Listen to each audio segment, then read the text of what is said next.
Hey everyone, welcome back to theclinicaltrialsguru.com. Again, that website address, you should see it right here, is theclinicaltrialsguru.com.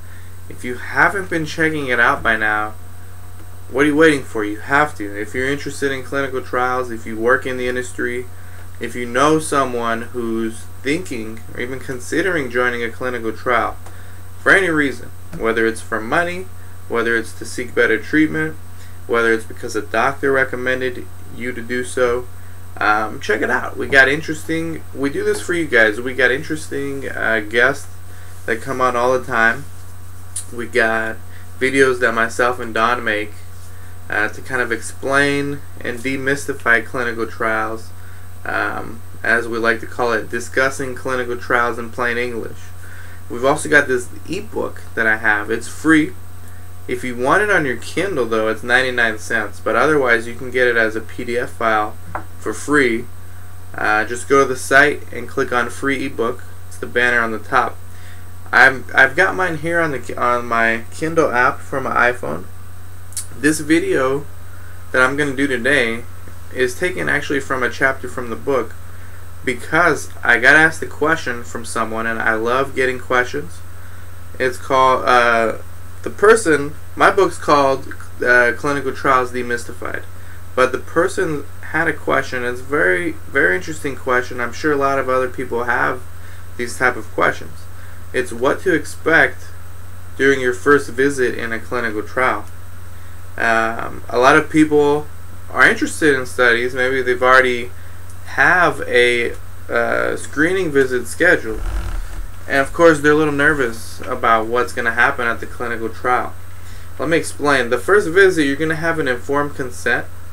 Now, this video is not going to be about the informed consent. If you want videos on that, just search our blog for the word informed consent. You can also read it in the ebook. We've done tons of videos on that. This one's what to expect at your first visit. So of course you're going to have the informed consent. This applies to any clinical trial. Before any study related procedure is done, they're going to go through the informed consent with you, which basically explains the study, tells you your rights, lets you know what the study is going to be about.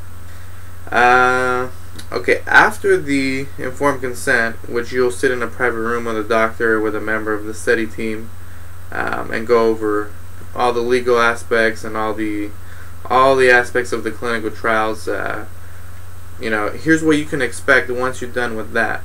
Virtually, and I'm reading straight from the book, chapter 7. Virtually all studies will require blood draws, urine samples, ECGs, which monitors your heart activity, vital signs, and some type of study participant survey, such as quality of life assessments or something along those lines. Basically, they want a baseline. They want to know what your vital signs are like, what your ECG readings are like, what your mood is like, before you take any investigational product. Now, this is important for those of you that are nervous about your first clinical trial visit. You most likely will not be given the study drug at your first visit. They want to make sure that you are healthy enough to join the trial and that you don't have any pre-existing medical conditions that might make it seem as if the drug caused them. So this makes sense. With all the hoopla that surrounds the screening visit, you don't actually take the study drug, or if you're in a medical device study, the device, until later on in the trial. So the screening visit is just something, number one, they get you to sign the informed consent, so they explain what the study's about. That usually takes about 45 minutes to 1 hour. And then you do all the baseline things like lab measurements, blood draws, vital signs, questionnaires, things like that. And you, after your screening visit, you may actually change your mind and decide that you don't want to do the study anymore.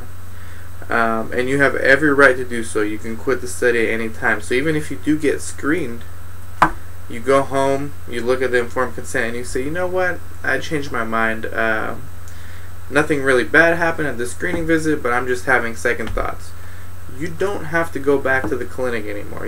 But you should call them and let them know why. It's important to know, and so I'm glad you guys are asking questions.